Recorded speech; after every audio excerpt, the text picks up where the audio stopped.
మంచిది. దేవుని వాక్యాన్ని మనము ధ్యానం చేసుకుందాం.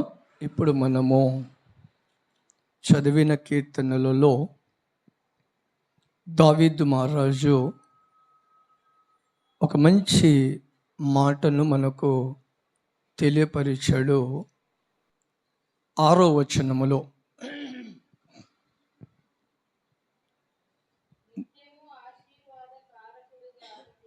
నిత్యము ఆశీర్వాదకారకుడుగా ఉండునట్లు నీవు అతనిని నియమించి ఉన్నావు. హల్లెలూయా, హల్లెలూయా. చూడండి, ఇక్కడ పరిశుద్ధాత్మ దేవుడు ఆయన చేసిన కార్యములను గురించి ఈ వ్యక్తి పలుకుతున్నాడు. ఏంటంటే, 1 రోజు 2 రోజులు కాదండి, 1 సంవత్సరము 2 సంవత్సరాలు కాదండి, నిత్యమును ఆశీర్వాదకరుడుగా ఉండుటకు నీవు అతనిని నియమించి ఉన్నావు. హల్లెలూయా. దేవుడు మనకు ఆశీర్వాదకరముగా ఉండుటకు మనలను ఆయన నియమించాడండి. మనల్ని పిలిచాడు. ఆయన ఆశీర్వాదకరంగా ఉండుటకు మనలను పిలిచాడు దేవుడు. కనుక ఈ ఆశీర్వాదం పొందడానికి దేవుని ఆలోచన మరొక రకంగా మనం ఆలోచించినట్లయితే, ఇర్మియా గ్రంథములో దేవుడు మాట్లాడుతున్న మాట అండి. ఇర్మియా గ్రంథములో దేవుడు ఇచ్చిన చక్కనైన మాట 32వ అధ్యాయము 41వ వచనాన్ని మనం చదువుకుందాము. చూడండి, వారికి మేలు చేయుటకు వారి యందు ఆనందించుచున్నాను. నా పూర్ణ హృదయముతో నా పూర్ణ ఆత్మతోనూ ఈ దేశములో నిశ్చయముగా వారిని నాటెదను. హల్లెలూయా, హల్లెలూయా. చూడండి, ఇక్కడ మనము చాలా జాగ్రత్తగా ఆలోచిస్తే 3 విషయాలు మనకి దీనిలో కనబడతాయి. ఎన్ని విషయాలు? 3 విషయాలు కనబడతాయి.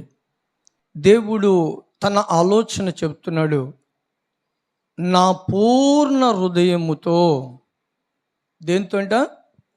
పూర్ణ హృదయముతోనూ పూర్ణ ఆత్మతోనూ ఈ దేశములో నిశ్చయముగా వారిని నాటెదను. హల్లెలూయా, హల్లెలూయా. నాటెదను అన్నాడు. నాటబడడం అనే విషయాన్ని ధ్యానం చేసుకుందాం. మనం నాటబడే విషయాన్ని ధ్యానం చేసుకుందాం. ఎందుకంటే ఈ వాక్యము తెల్లవారుజామున పరిశుద్ధాత్మ దేవుడు తన స్వరముతో మాట్లాడిచ్చిన ఈ వాక్యం అండి ఇది. ఎందుకంటే అన్ని విషయాలలో కాదు నేను చెప్పడము, కానీ దేవుడు నాకు ఇచ్చిన ఒక కృప ఏంటంటే దేవుని స్వరం వినడము నాకు ఒక కృప ఇచ్చాడు దేవుడు. హల్లెలూయా. ఆయన స్వరం వినే కృప దేవుడు నాకు ఇచ్చాడు. ఏ పరిస్థితుల్లో, ఏ సందర్భంలో, ఏ విషయంలో కూడా నేను బాధ వేదనతో ఉన్నాను అనుకోండి, ఎమ్మటి దేవుని స్వరం నాకు వినపడుతూ ఉంటుంది. ఆ కృప దేవుడు నాకు ఇచ్చాడు. హల్లెలూయా. పోయిన వారంలో నేను చెప్పాను, బాగా వేదనతో ఉన్నప్పుడు నేను చెప్పాను మీకు ఏంటంటే, సామెతల గ్రంథం 11వ అధ్యాయం చదువు అని ఆ స్వరం నాకు వినపడింది. అందులో ఉన్న రహస్యాలన్నీ నేను చదివినప్పుడు నాకు ఒక గొప్ప ధైర్యము వచ్చిందండి. హల్లెలూయా, హల్లెలూయా. ఈ మాట తెల్లవారుజామున దేవుడు నాకు స్వరముతో ఆయన బయలుపరిచిన మాట ఒకటి. నిన్నటి రోజున ఈ మన స్తుతి నైవేద్య కూడికలలో మీరందరూ వెళ్ళిపోయిన తర్వాత పాస్టర్ అని మేము ఇద్దరం కలిసి సన్నిధిలో బాగా ఏడుస్తూ ఉన్నాం. ఏంటి మీరు వెళ్ళారు, మనం నిన్న విషయములు, దాని తర్వాత నిన్న స్తుతి నైవేద్యం కూడికే కదా, అప్పుడు కూర్చొని మేము బాగా ఏడుస్తూ ఉన్నప్పుడు దేవుడు ఒక దర్శనం ఇచ్చాడు.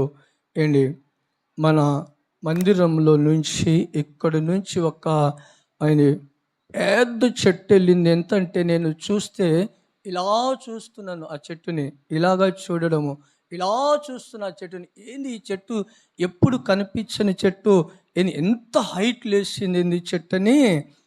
అప్పుడు నేను ఆ చెట్టుని గురించి ఆలోచిస్తున్నప్పుడు మీ విషయము ఇంత ఎత్తుగా వెళ్ళిందని దేవుడు తర్వాత తెలియపరిచాడు. హల్లెలూయా, హల్లెలూయా. అందుకనే దేవుడు ఆ విషయాన్ని బట్టినో దేవుడు తెల్లవారుజామున ఈ వాక్యాన్ని నాకు ప్రేరేపణ కలుగచేసి ఆ స్వరముతో దేవుడు మాట్లాడిన మాట అండి. హల్లెలూయా. అప్పుడు ఈ వాక్యాన్ని బట్టి నేను ఉదయాన్నే లేచి దేవుని సన్నిధిలో ప్రార్థనలు చేస్తూ ఒక్కొక్క వాక్యాన్ని ప్రిపేర్ అయ్యాను నేను. దేవునికి స్తోత్రం, హల్లెలూయా. అయితే ఇక్కడ ఉన్న మాట ఏంటంటే, మనకి దీంట్లో ఇచ్చిన మాట 3 విషయాలు. దేవుడు ఒకటేమో పూర్ణ ఆత్మతోనో పూర్ణ హృదయముతో మనకు దేవుడు అంటున్నాడు, మీరు ఎప్పుడైనా కానీ దేవుని ఆరాధించేటప్పుడు, ప్రార్థన చేసేటప్పుడు పూర్ణ హృదయముతో దేవుని ప్రార్థన చేయండి అని చెబుతూ ఉంటాం. కనుక దేవుడు అదే ఆలోచన చేత ఆయన మాట్లాడుతున్నాడు. పూర్ణ హృదయముతోనూ పూర్ణ ఆత్మతోనూ మిమ్ములను ఈ దేశములో నాటెదను. హల్లెలూయా. నేను నాటెదను అన్నాడు ఆయన. నాటగలిగినప్పుడు మీరు గమనించండి, మీరు అక్కడక్కడ మీరు ఆలోచించండి. ఎవరైనా చేత ఒక మొక్క నాటించినప్పుడు ఏం చేస్తాం మనం? ఎవరికి వాళ్ళు నాటరు. నీ చేతులు బాగుంటే కదా ఈ విత్తనం నాటు కదా. పల్లెటూర్లలో మనం వింటూ ఉంటాము, నీ చేతితో ఈ చెట్టు నాటు, నీ చేతితో ఈ మొక్క నాటు, బాగా ఫలించద్దని అంటూ ఉంటాం. అయితే దేవుడు అంటూ ఉన్నాడు, మీరు పాపాత్ములై ఉండి మీ పిల్లల కోసము మంచి ఈవులు ఇవ్వాలని మీరు ఆరాటపడుతూ ఉంటారు. అయితే మీ పరలోకపు తండ్రి పరిశుద్ధుడు కనుక ఆయన మీకోసము పరిశుద్ధతను అనుగ్రహించే దేవుడు అంటాడు. హల్లెలూయా. ఏమంటాడు దేవుడు? మీరు పాపాత్ములై ఉండి మీ పిల్లలకు మంచి ఈవులు ఇవ్వాలనుకుంటూ ఉంటారు. అయితే ఇక్కడ దేవుడు మాట్లాడుతున్న సందర్భం ఏంటంటే, మనము చెడ్డవారము, మనము పాపాత్ములము, మన చేతులు ఏమాత్రము సరి అయినది కాకపోయినా నీ చేతులు మంచిదేనయ్యా, ఒక మొక్క నాటవా అంటూ ఉంటాం కదా. మన చేతులు ఎంత మంచిగా ఉన్నాయో మనము ఇంట్లో పచ్చడి చెప్పేసిద్ది కదా. మనము మన చేతులు ఎంత శక్తివంతమైనయో, ఎంత పరిశుద్ధమైనయో మనం పచ్చడి పెడితేనే మన పచ్చడి చెప్పేసిద్ది మనలో ఉన్న పరిశుద్ధతను గురించి. హల్లెలూయా. అయితే ఇక్కడ దేవుడు అంటున్నాడు, నేను నాటుతాను. హల్లెలూయా. ఎవరు నాటుతాడంట? ఆయన నాటుతాడు మనలను. హల్లెలూయా, హల్లెలూయా. ఆయన చేత మనము నాటబడిన వారమై ఉండాలి. ఆయన చేత మనం నాటబడిన వారమై ఉండాలి. ఎంతోమంది చెబుతూ ఉంటారు, ఎన్నెన్నో మాటలు అంటూ ఉంటారు. ఏ మాట అయినా సరే, ఏ సందర్భమైనా సరే, కానీ ఏది కూడా ఈ సమాజములో ప్రయోజకరమైనది కానే కాదు. హల్లెలూయా, హల్లెలూయా. కనుక ఇక్కడ ఆయన అంటున్నాడు, నేను మీకు నాటుతాను మీకు. ఆయన నాటాడనుకోండి, ఆ చెట్టు ఎలా ఉంటుందంటే ఎప్పుడు కూడా అది ఫలించని చెట్టుగా ఉండదండి అది. హల్లెలూయా. ఆయన నాటిన చెట్టు ఎప్పుడు ఫలించని చెట్టుగా ఉండదు. మనకే అంత ఆలోచన ఉంటుంది. ఏంటి, నీవు నాటితే ఈ చెట్టు బాగా ఫలించిద్దండి, నీ చేతితో వేస్తే ఈ విత్తనం బాగా పండుద్దండి ఏంటి అని చెబుతూ ఉంటూ ఉంటారు. ఏంటి అలా చెబుతూ ఉంటూ ఉంటారు. అయితే ఇక్కడ ఆయన నాటగలిగితే ఆయన నాటే చెట్టు ఎలా ఉంటుంది అంటే, ఆయన చేత నాటబడిన చెట్టు ఎలా ఉంటుంది అనేది మన బైబిల్లో నుంచి ధ్యానం చేసుకుందాం. హల్లెలూయా, హల్లెలూయా. చూడండి, కీర్తనకారుడు కీర్తనకారుడు అంటూ ఉన్నాడు. కీర్తన గ్రంథములో మనం వెళ్ళినట్లయితే 80వ కీర్తన 8వ వచనం మనం చదివితే అక్కడ మనకు చాలా మంచి మాట కనబడుతూ ఉంటుంది. నువ్వు ఐగుప్తులో నుండి ఒక ద్రాక్షావళి తెచ్చితివి, అన్యజనులను వెళ్ళగొట్టి దానిని నీవు నాటిది. ఒక్క నిమిషం ఇక్కడ ఆగుదాం. వాక్యం మీకు అర్థం కావాలి. హల్లెలూయా. వాక్యము అర్థము కాకపోతే ఇంకా మనము ఆ వాక్యము మనకు ఫలభరితముగా ఉండదు. ఆ వాక్యం మనకు అర్థం కాకపోతే ఫలభరితముగా అది ఏమాత్రము ఉండదు. హల్లెలూయా. అయితే ఇక్కడ ఆయన అంటున్న మాట ఏంటంటే, ఐగుప్తులో నుండి, ఎక్కడి నుంచి అంట, ఐగుప్తులో నుండి ఒక తీగని నీవు తీసుకొచ్చావు. హల్లెలూయా. ఒక తీగని తీసుకొచ్చావు. ఎక్కడ? ఐగుప్తులో నుండి. ఈ ఐగుప్తు అనేది దేనికి సాదృశ్యంగా ఉంది? ఐగుప్తు లోకానికి సాదృశ్యముగా ఉంది. ఈ లోకములో జీవిస్తున్న మనము మన పితరుల పారపర్యాచారములను నిమిత్తమును మనము లోకములో పడిపోయిన వారమై ఉన్నాము. మన పితరులు చేసిన ఆచారపూర్వకమైన ఆ భక్తిలో మనము ఈ లోకములో మనము నాటబడిన వారమై ఉన్నాం. అందులో మనం నాటబడిన వారమును ఆయన చూసాడు. ఆయన చూసి ఈ లోకములో నువ్వు ఈ దేశంలో నువ్వు నివసించడం మంచిది కాదు, ఈ దేశంలో నువ్వు ఉండడం మంచిది కాదు. కనుక ఆయన అక్కడ నుండి ఆ తీగని తీసుకొని ఎక్కడ తెచ్చిపెట్టాడు? ఆయన ఎక్కడ తెచ్చిపెట్టాడో చూడండి. ఆ తీగను ఐగుప్తులోని తీసుకొచ్చి ఎక్కడ తెచ్చిపెట్టాడు చూడండి. అన్యజనులను వెళ్ళగొట్టి దానిని నాటితివి. చూడండి ఇప్పటికి ఎక్కడంట? తగిన స్థలమందు దానిని సిద్ధపరిచి ఉన్నావో. హల్లెలూయా, హల్లెలూయా. ఎక్కడ సిద్ధపరిచాడంట? తగిన స్థలములో. ఏది తగిన స్థలము? మనకి తగిన స్థలం ఏదండి? మనకి తగిన స్థలం ఏది? దేవుని మందిరము. మనకి తగిన స్థలము దేవుని మందిరము. అందుకొచ్చి దేవుని మందిరము గురించి కొన్ని చోట్లలో కూడా ఆ మాటలు రాయబడి ఉన్నాయి.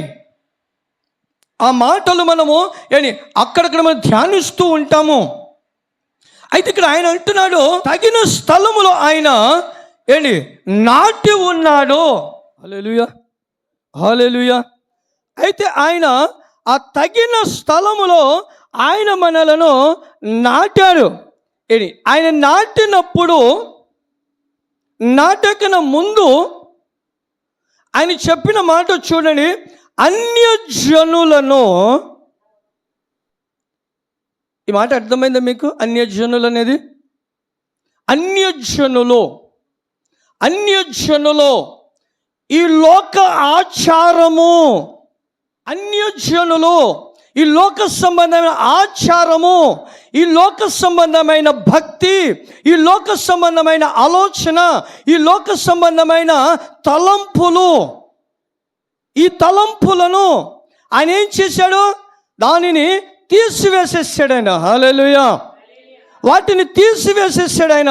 అది అంతకు ముందు ఉంది, అది ఐగుప్తులో ఉన్నప్పుడు ఉంది. అది అయితే ఆ ఐగుప్తులో ఉన్నప్పుడు ఉన్న వాటిని ఆయన తీసివేసేసి మనలను ఆయన మంచి స్థలములో మనలను నాటాడు. హల్లెలూయా.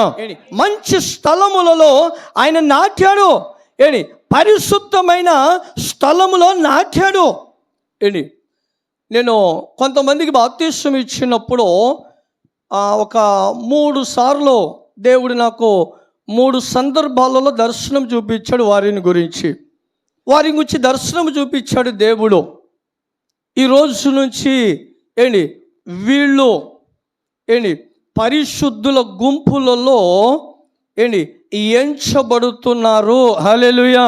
ఎందుకంటే వాళ్ళు పరిశుద్ధులైన తెల్లటి వస్త్రమును వేసుకుని ఉన్నవారు ఒక సైడ్లలో ఉంటే నేను ఇలాగున ఉన్నప్పుడు చూస్తూ ఉన్నాను. వాళ్ళు బాప్తిస్మము పొందగలుగుతున్న వారు అలాగున వచ్చి వారిలోకి కలవబడ్డారు. వాళ్ళు హల్లెలూయా వారిలోకి కలవబడ్డారు.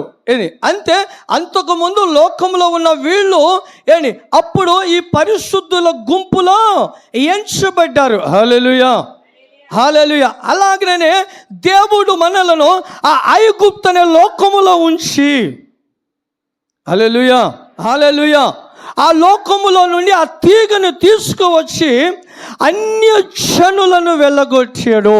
హల్లెలూయా హల్లెలూయా.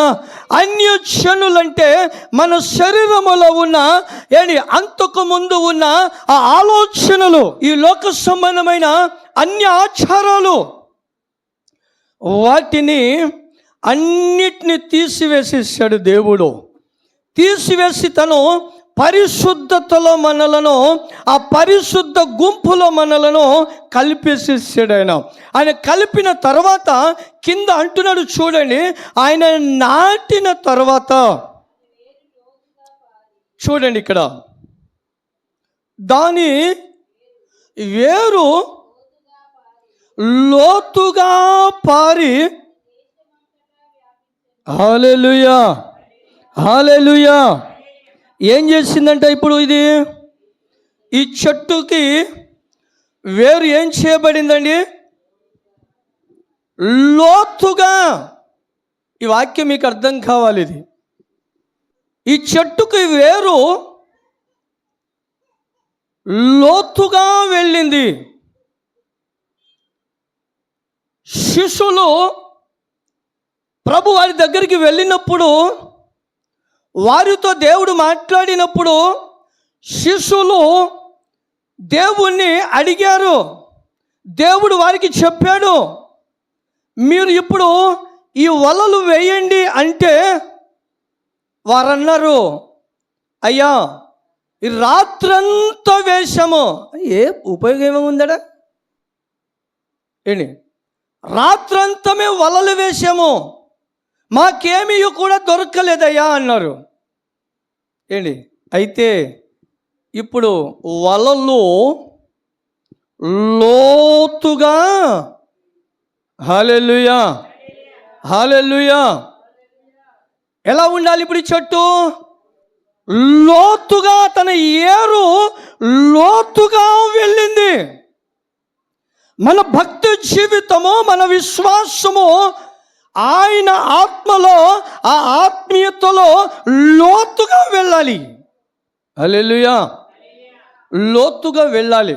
అందుకనే ఆ ప్రభువు విత్తనాల గురించి ఈ విషయాన్ని కూడా ఒక ఉపమాన రీతిగా బయలుపరుస్తాడు. ఈ మాటను లోతుగా వెళ్ళని విషయముల గురించి ఆ ఉపమానములో కూడా దేవుడు అంటాడు. ఎందుకంటే ఇదిగో ఈ విత్తనానికి ఏరు లోతుగా వెళ్ళనందున గాలి రాగానే ఈ చెట్టు వెండిపోయింది అంటాడు ఆయన. హల్లెలూయా. ఎందుకని వెండిపోతుంది? ఏరు లోతుగా వెళ్ళనందున. ఆత్మీయ జీవితము మనది లోతుగా వెళ్ళాలి. ఆయన మనను నాటాడు. ఆయన ఐగుప్తు నుంచి తీసుకొచ్చాడు. తీసుకురాలే మనకి? ఇప్పుడు ఐగుప్తు నుంచి తీసుకురాలేదా మనకి? తీసుకొచ్చాడు. ఆయన ఐగుప్తులో నుండి తీసుకొచ్చాడు. ఈ లోక ఆచారంలో నుండి తీసుకొచ్చాడు.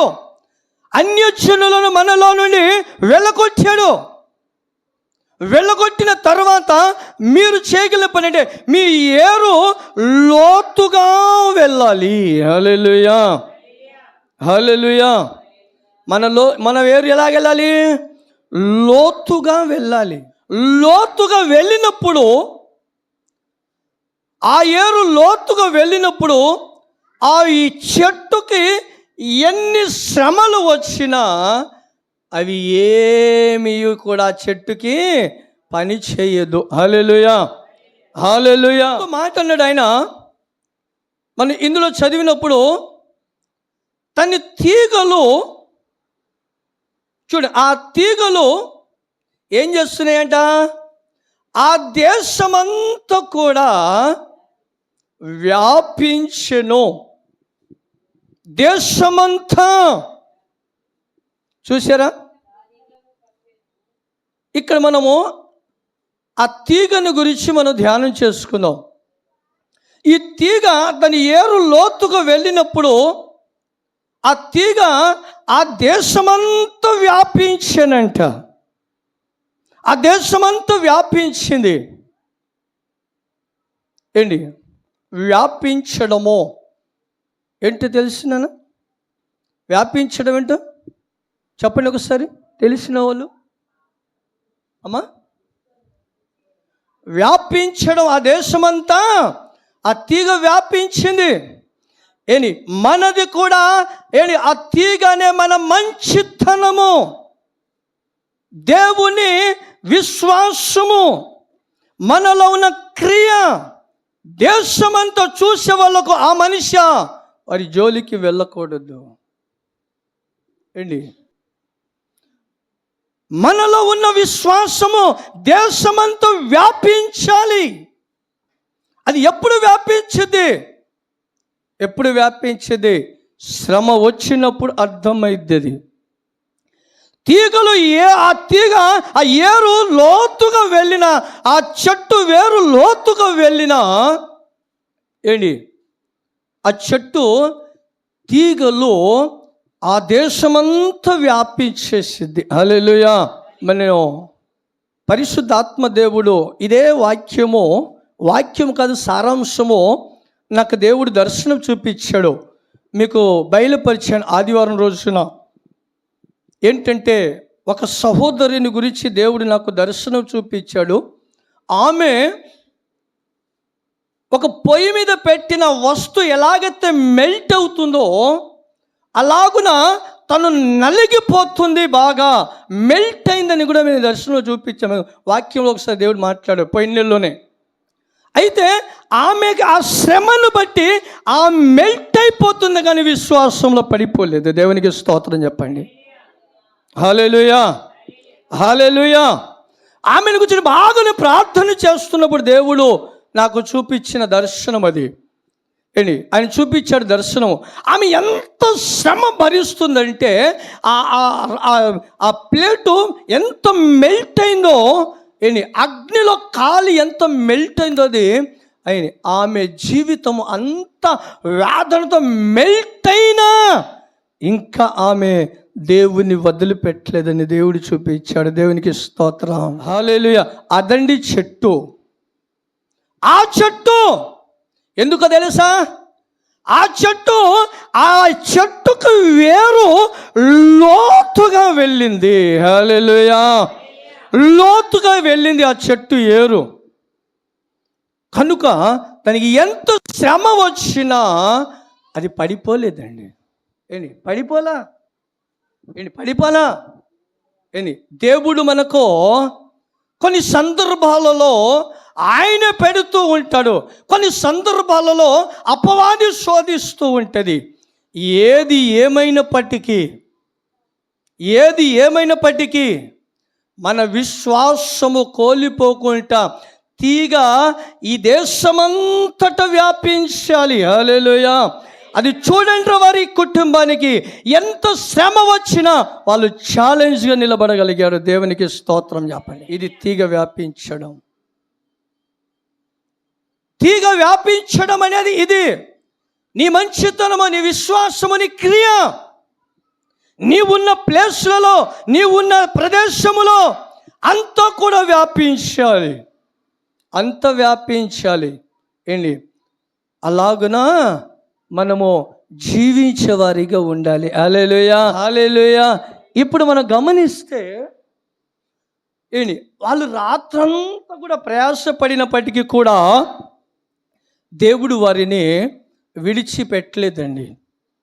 వారి యొద్దకే దేవుడు వచ్చి వారికి కావలసిన తగిన ఆశీర్వాదాన్ని దేవుడు వారికి అనుగ్రహించాడు. హల్లెలూయా, హల్లెలూయా.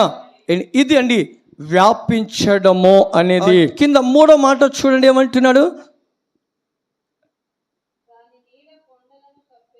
దాని నీడ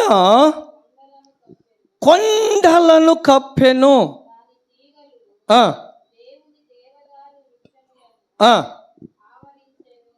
హల్లెలూయా. ఇప్పుడు మనం చదివిందంటే 2 విషయాలు ఉన్నాయి.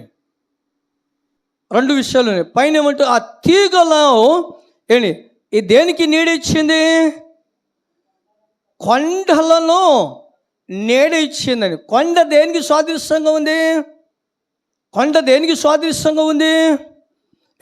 గట్టి దానికి హృదయము కఠినముగా ఉంటారే, కఠినమైన వారు ఉంటారే. బండ లాంటి వాడివి కదరా నువ్వు, నీ హృదయం కఠినంగా ఉంటేంట్రా నీది. వారికి ఆధారముగా. హల్లెలూయా.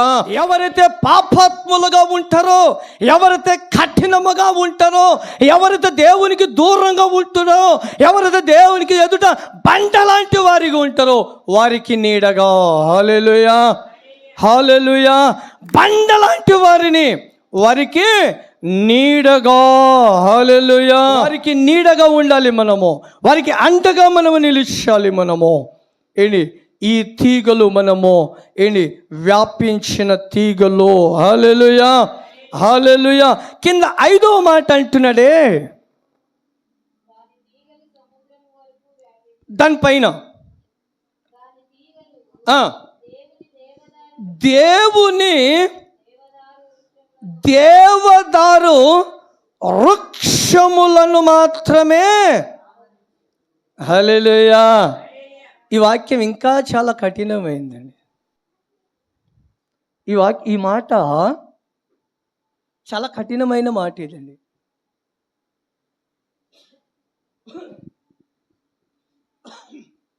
నాలుగు విషయాలు చెప్పాను కదా మీకు. ఈ 4 విషయాలలో ఈ 4 కంటే ఇది ఇంకా చాలా కఠినమైనది, ఆశీర్వాదకరమైనది. ఇది కఠినమైనది, ఆశీర్వాదకరమైనది. ఇది మనం ఇప్పుడు ఒక్కసారి ఆలోచించండి. మీరు మనసు పెట్టండి చాలా జాగ్రత్తగా. బాధపడకూడదు. దేవుని వాక్యం మీద మనసు పెడితే మనకు మార్గం కనబడుద్ది. మనము ఏ పని చేసినా దేవుని మీద ఎక్కువగా ఆధారపడం. దేని మీద ఆధారపడతామంటే, యవనస్తులు ఉన్నారు వారి బలం మీద ఆధారపడతారు. ఉద్యోగస్తులేమో వారికి ఆ ఉద్యోగం మీద ఆధారపడతారు. వృద్ధులేమో వారి పిల్లల మీద ఆధారపడతారు. మీరు గమనించండి. ఆయన చేత నాటబడిన మనము, ఆయన మనల్ని నాటాడు. దేవుని దేవదార వృక్షాన్ని, దేవుని దేవదారు వృక్షం అంటే అది దేవుని ఆశీర్వాదము. దేవుని ఆశీర్వాదము కోసం కనిపెట్టుకో. దేవుడు మాకు ఆశీర్వదిస్తాడు. దేవునితో మనం పెనుగులాడితే దేవుడు కార్యము చేస్తాడు. దేవుని మీద మనం నమ్మిక ఉంచము. దేవుని మీద మనము ఎక్కువగా నమ్మిక ఉంచము. కానీ తీగ చూడండి, దేవుని దేవదార వృక్షము మీదే ఏం చేస్తున్నది? ఆనుకొని ఉంది. దాని మీద దేవుని ఆశీర్వాదం మీద ఆశ పెట్టుకొని ఉంది. దేవుని మీద ఆశ పెట్టుకొని, అందుకనే సామెతల గ్రంథంలో అంటాడు ఇదేని యెహోవా ఆశీర్వాదము, హల్లెలూయా, ఆయన ఆశీర్వాదం ఐశ్వర్యం మనకి ఇచ్చేది. అయితే ఆ ఆశీర్వాదం కోసము అనేకులు రకరకాలైన ఆరాటాలు, రకరకాలైన పోరాటాలు, రకరకాలైన వేదనలు ఏంటి కానీ ఇక్కడ దేవుడు ఈ తీగ దేవుని దేవదార వృక్షముల మీద ఆధారపడి ఉందంట. హల్లెలూయా, హల్లెలూయా. ఆయన చేత నాటబడిన ఈ తీగ ఆయన మీద ఆధారపడుతుందండి. ఆయన చేత నాటబడిన మనము ఆయన మీద ఆధారపడాలి, ఆయనకు ఆనుకొని ఉండాలి. ఆయన మీదే మనము ఎంచబడే వారిగా ఉండాలి. హల్లెలూయా, హల్లెలూయా. మనం ఎప్పుడైతే చూడండి ఈ సంవత్సరములో మన మీటింగ్ విషయంలో నేను తెలుసుకున్న ఒక గొప్ప సత్యము, ఈ సంవత్సరంలో ప్రతి సంవత్సరం ఏంటంటే నాకు కలిగిన వాటిలో నుండే కొనసాగించేవని అన్ని సంవత్సరాలు కూడా దేవుడు కానిచ్చండ్రా బాబు అనేవాడు. నీ ఎప్పుడైతే కూర్చుంటావో అప్పుడే నేను చూస్తాను అనుకున్నాడేమో ఆయన. అని ప్రతి సంవత్సరము కూడా ఇంచుమించు 25,000 నుంచి 30,000 దాకా ఖర్చు పడేది. ఈ సంవత్సరం అంతా పెట్టే సోమతి నాకు లేదు. ఇస్తే చేస్తా, లేకపోతే మూల కూర్చుంటా. హల్లెలూయా. ఒకటే మనసు ఇస్తే తృప్తి పెడతాను, లేకపోతే స్టేజ్ ఎక్కి 4 మాటలు చెప్పి వచ్చి మందిరంలో మోకరిస్తాను. వచ్చేవాళ్ళు వస్తారు, పోయేవాళ్ళు పోతారు, తినేవాళ్ళు తింటారు, వెళ్ళేవాళ్ళు వెళ్తారు. నీళ్ళు ఇస్తావో, టీ ఇస్తావో, ఏమి ఇస్తావో దేవునికి స్తోత్రం అనుకున్నానండి. దేవునికి స్తోత్రం, హల్లెలూయా. కానీ దేవుడు ఎప్పుడైతే ఆయన మీద ఆనుకున్నానో ఈ సంవత్సరము అంతా ఒక్కొక్కరిని పరిగెత్తిచ్చాడు ఆయనే. దేవునికి స్తోత్రం, హల్లెలూయా. ఆయన పని ఆయన. అందుకనే ఈరోజు ఈ వాక్యం ఇస్తున్న మనకి మంచి సలహా, మనకు మంచి ఆశీర్వాదం ఏంటంటే ఆయన చేత నాటబడిన తీగ మనము ఆయన వృక్షము మీదే మనము ఆనుకొని ఉండాలి. హల్లెలూయా.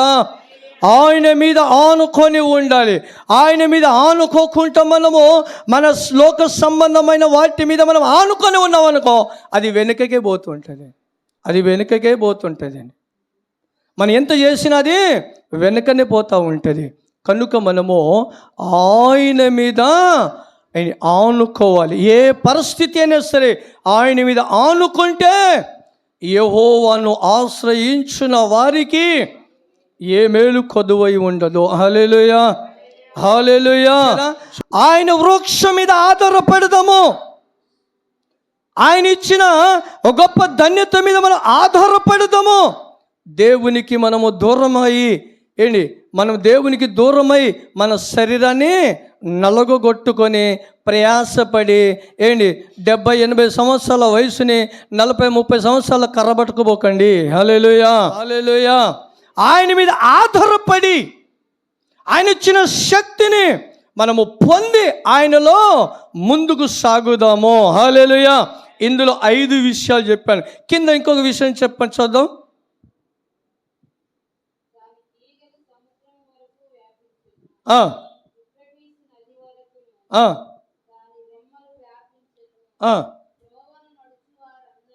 త్రోవలో నడుచువారు అందరూ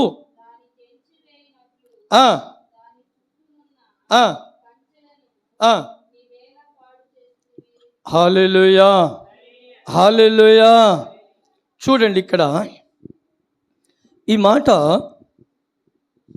నీకు చుట్టూన ఉన్న కంచె, దేవుడు నీకు ఇచ్చిన ఆ కంచె, దేవుడు నీకు ఇచ్చిన ఆశీర్వాదం, వాటిని నువ్వు దాన్ని తీసివేయబోకు, వాటిని నువ్వు తీసివేయకు అంటున్నాను.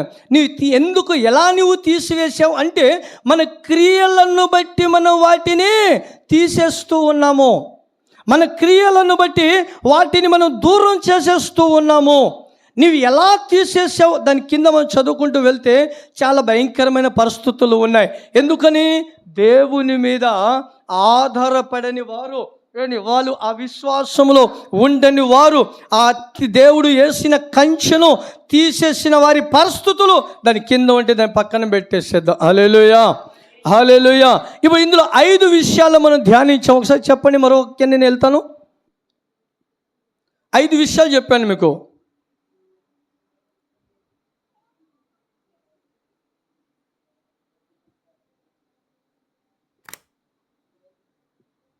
ఐదు విషయాలు ఇప్పుడే చెప్పాను, చాలాసేపు కూడా కాల. ఒక్కొక్కటి కూడా నేను చెప్పుకుంటూ వచ్చాను. ఇది ఒకటి, ఇది రెండోది, ఇది మూడోది అని కూడా వచ్చాను మీకు.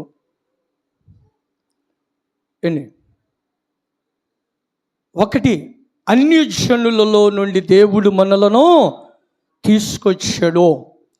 ఆయన తీసుకొచ్చి మనలో ఉన్న అన్య క్రియలను తీసివేసేసాడు.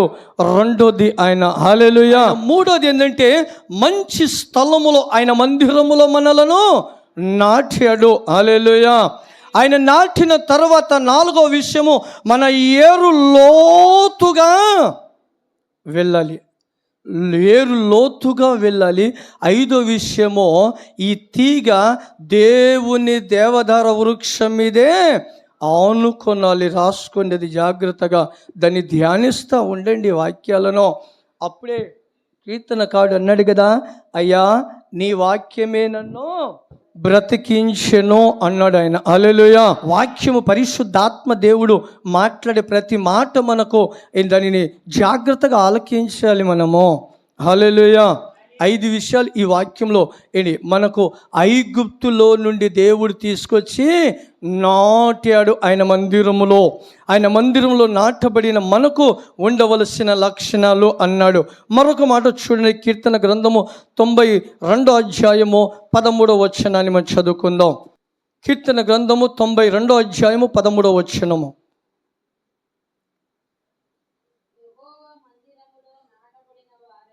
యెహోవా మందిరములో నాటబడిన వారమై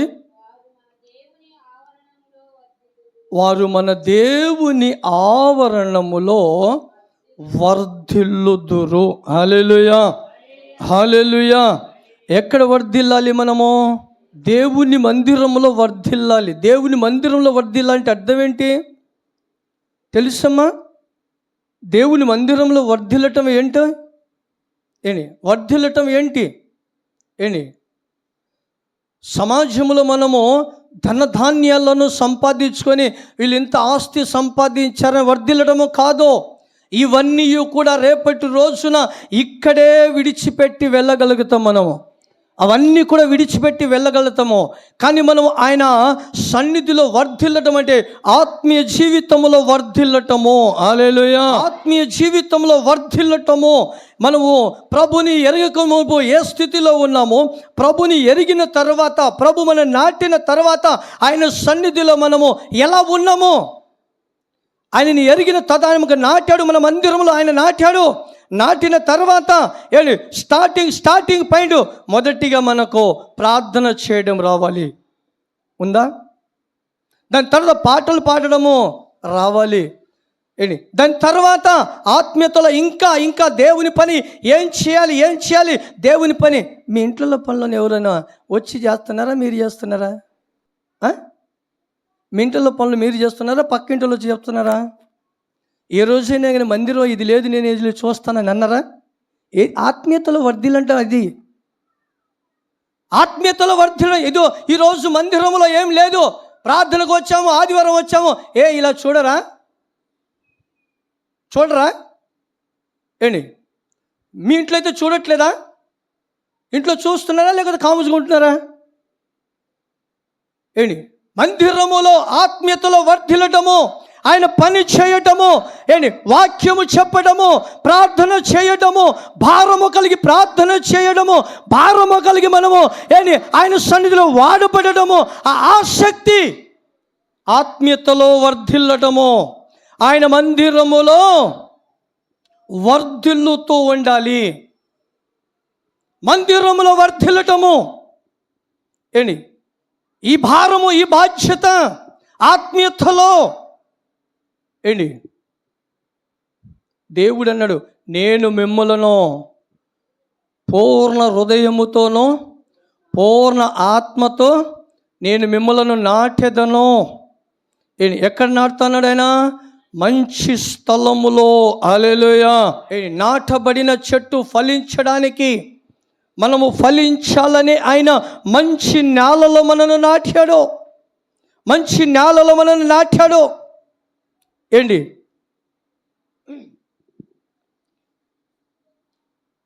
నీతిమంతుడు వర్ధిల్లుట.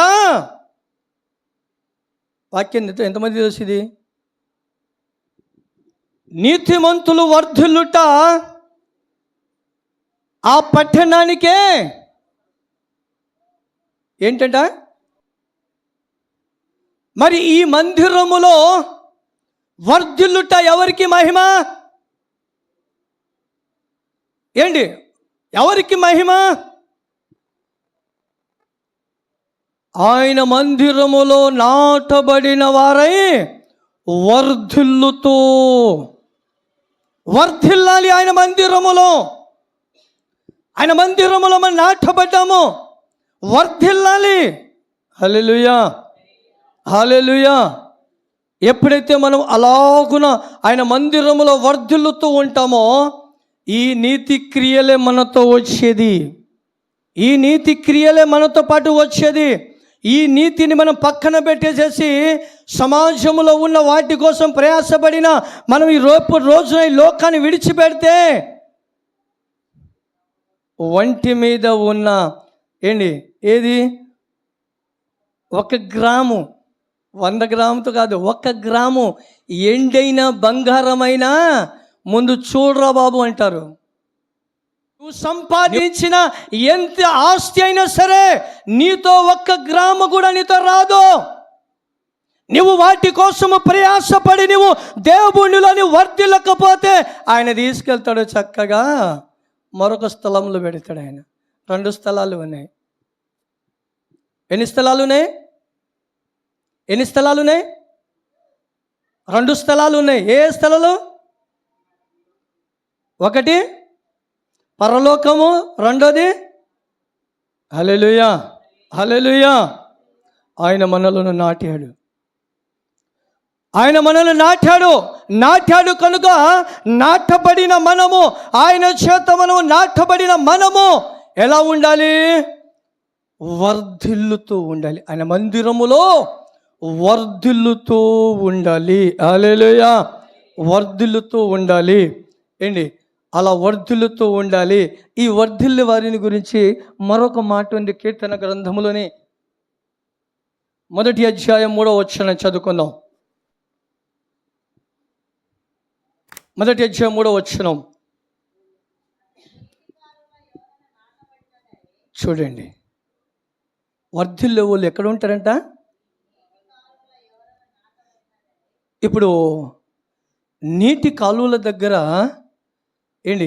లేదనుకోండి, ఆ చెట్టు ఫలించిద్దా? ఎండిపోతూ ఉంటుంది. కింద నీటి లేకపోతే ఆ చెట్టు ఎండిపోతూ ఉంటుంది. ఆ చెట్టు ఎండిపోతూ ఉంటుంది.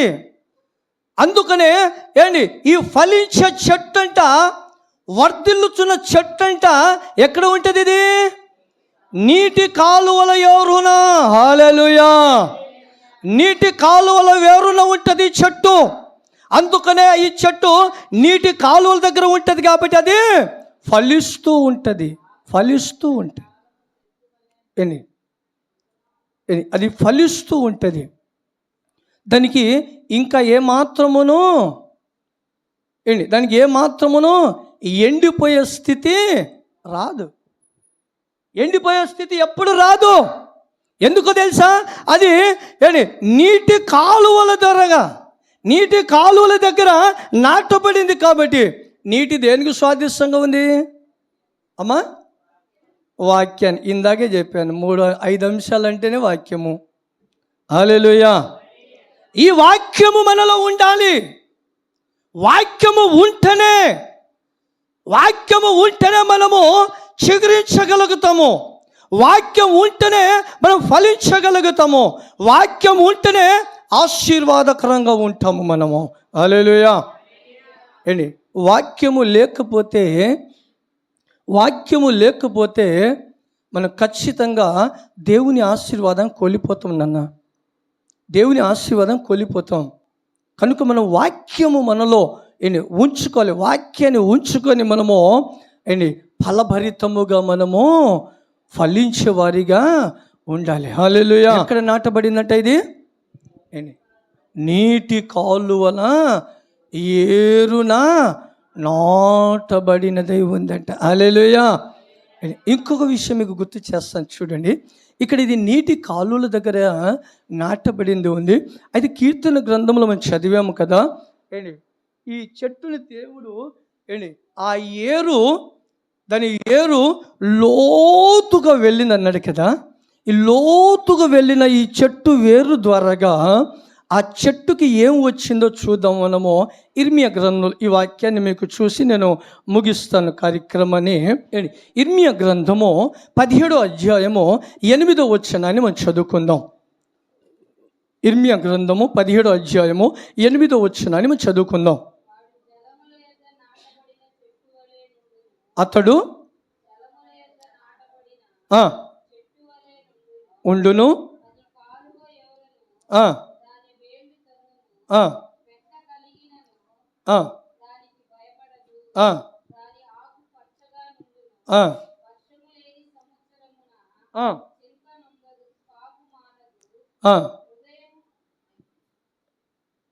చాలు, అక్కడికి చాలు నాన్న.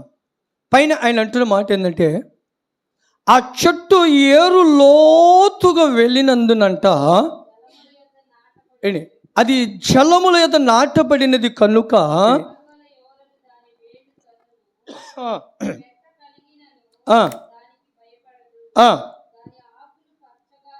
ఉండును, వర్షము లేని సంవత్సరమున చింత నొందదు. హల్లెలూయా. చూసారా, వర్షము లేని కాలమున కూడా అది చింతించదండి. దానికి సంవత్సరాలు భయంకరంగా వచ్చిన, శోధనలు తనకు భయంకరంగా వచ్చిన భయపడదు అది. చూసారా, భయపడదు. భయపడుతూ ఉంటాం మనం కొన్ని పరిస్థితులను బట్టి. అయ్యో రేపేం తినాలి, రేపు పిల్లలకి ఏం చేయాలి, రేపు పిల్లలకి ఏం కావాలి, ఏం చేయాలని ఎవరు భయపడతారు ఈ మాటల గురించి? మనం భయపడవలసిన అవసరము లేదు. అన్యజనులు భయపడతారు. అన్యజనులు వారికి దేవుని వాక్యము తెలియదు కాబట్టి వాళ్ళు భయపడతారు. మనకు భయమేమి ఎందుకో తెలుసా? ఆయన మనకు వాక్యమై నీరై ఆయన మన ఏరును లోతున నాట్యాడు కనుక వర్షము లేకపోయినా మనకు చింత ఉండదు. హల్లెలూయా, హల్లెలూయా. ఏ లోక సంబంధమైన ఆశీర్వాదము లేకపోయినా మనం చింతించకూడదండి. ఎందుకో తెలుసా? నా దేవుడు నన్ను ఆయన నీటి కాలువల ఏరున నాటి ఉన్నాడు. హల్లెలూయా. ఆయన నాటి ఉన్నాడు. ఏం జరిగినా నాకు భయమేమీ లేదు, ధైర్యముగా ముందుకు సాగుతాడు ఆయన. ఆయన నన్ను నాటాడు. షడ్రక్ మేషక్ అబేద్నెగోలు ఆయన మమ్మల్ని నాటాడు. ఓ రాజా నీవేం చేస్తాపో, నీ అగ్నిగుండం నన్ను నేను చేసేదిపా అంటాడు ఆయన. హల్లెలూయా. దానియేలు అంటాడు, నీ సింహములు ఏం చేస్తాయి? నా దేవుడు యూదా గోత్రపు సింహం అయితే ఆయన సృష్టించిన సింహంని నీవు అడ్డం పెట్టుకుంటున్నారా రాజా అంటాడు ఆయన. దేవునికి స్తోత్రం. రాజా, నా దేవుడు సృష్టించిన సింహం మీద నీ ఆధారపడుతూ ఉన్నావు నువ్వు, కానీ నేను సింహము లాంటి నా దేవుని మీద నేను ఆధారపడి ఉన్నాను. హల్లెలూయా. యూదా గోత్రపు సింహమైన ఆయన మీద నేను ఆధారపడి ఉన్నాను. ఈ లోక సంబంధమైన సింహములు నన్నేం చేస్తాయి? కాలము లేకపోతే నన్నేం చేస్తుంది? వర్షము లేకపోతే నన్నేం చేస్తాయి? నా దేవుడు నా పక్షంగా ఉన్నాడు. నా దేవుడు నా పక్షంగా ఉన్నాడు. ఈ ధైర్యము తెచ్చుకుందాం మనం. హల్లెలూయా. హల్లెలూయా. ఈ ధైర్యము తెచ్చుకొని మనము దేవుని యందు ఫలించుదాం. మనం ఫలించి మనము ఫలభరితముగా ఉందాం. అనేకులకి మనము ఫలించేవారిగా మన ద్వారాగా చేద్దాం. దేవుడి మాటలను దీవించి ఆశీర్వదించునుగాక. ఆమేన్. హల్లెలూయా.